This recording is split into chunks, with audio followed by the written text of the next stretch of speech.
اور اکثر لوگ جو زمین پر آباد ہیں گمراہ ہیں، اگر تم ان کا کہا مان لوگے تو وہ تمہیں اللہ کا رستہ بھلا دیں گے، یہ محض گمان کے پیچھے چلتے اور نرے اٹکل کے تیر چلاتے ہیں۔ تمہارا پروردگار ان لوگوں کو خوب جانتا ہے جو اس کے رستے سے بھٹکے ہوئے ہیں، اور ان سے بھی خوب واقف ہے جو رستے پر چل رہی ہیں۔ سو جس چیز پر ذبح کے وقت اللہ کا نام لیا جائے، اگر تم اس کی آیتوں پر ایمان رکھتے ہو تو اسے کھا لیا کرو۔ اور سبب کیا ہے کہ جس چیز پر اللہ کا نام لیا جائے تم اسے نہ کھاؤ؟ حالانکہ جو چیزیں اس نے تمہارے لیے حرام ٹھہرا دی ہیں وہ ایک ایک کر کے بیان کر دی ہیں، بے شک ان کو نہیں کھانا چاہیے مگر اس صورت میں کہ ان کے کھانے کے لیے ناچار ہو جاؤ۔ اور بہت سے لوگ بے سمجھے بوجھے اپنے نفس کی خواہشوں سے لوگوں کو بہکا رہے ہیں۔ کچھ شک نہیں کہ ایسے لوگوں کو جو اللہ کی مقرر کی ہوئی حد سے باہر نکل جاتے ہیں تمہارا پروردگار خوب جانتا ہے۔ اور ظاہری اور پوشیدہ ہر طرح کا گناہ ترک کر دو۔ جو لوگ گناہ کرتے ہیں وہ عنقریب اپنے کیے کی سزا پائیں گے۔ اور جس چیز پر اللہ کا نام نہ لیا جائے اسے مت کھاؤ کہ اس کا کھانا گناہ ہے۔ اور شیطان لوگ اپنے رفیقوں کے دلوں میں یہ بات ڈالتے ہیں کہ تم سے جھگڑا کریں، اور اگر تم لوگ ان کے کہے پر چلے تو بے شک تم بھی مشرک ہوئے۔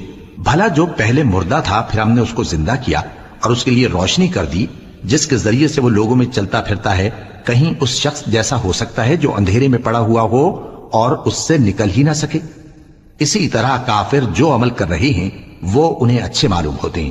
اور اسی طرح ہم نے ہر بستی میں بڑے بڑے مجرموں کو موقع دیا کہ اس میں مکاریاں کرتے رہیں، اور جو مکاریاں یہ کرتے ہیں ان کا نقصان انہی کو ہے اور اس سے بے خبر ہیں۔ اور جب ان کے پاس کوئی آیت آتی ہے تو کہتے ہیں کہ جس طرح کی رسالت اللہ کے پیغمبروں کو ملی ہے جب تک اسی طرح کی رسالت ہم کو نہ ملے ہم ہرگز ایمان نہیں لائیں گے۔ اس کو اللہ ہی خوب جانتا ہے کہ رسالت کا کون سا موقع ہے اور وہ اپنی پیغمبری کسے عنایت فرمائے۔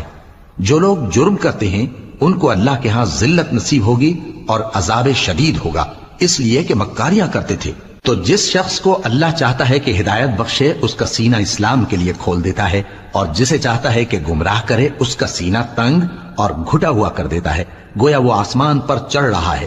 اس طرح اللہ ان لوگوں پر جو ایمان نہیں لاتے عذاب بھیجتا ہے۔ اور یہی تمہارے پروردگار کا سیدھا رستہ ہے۔ جو لوگ غور کرنے والے ہیں ان کے لیے ہم نے اپنی آیتیں کھول کھول کر بیان کر دی ہیں۔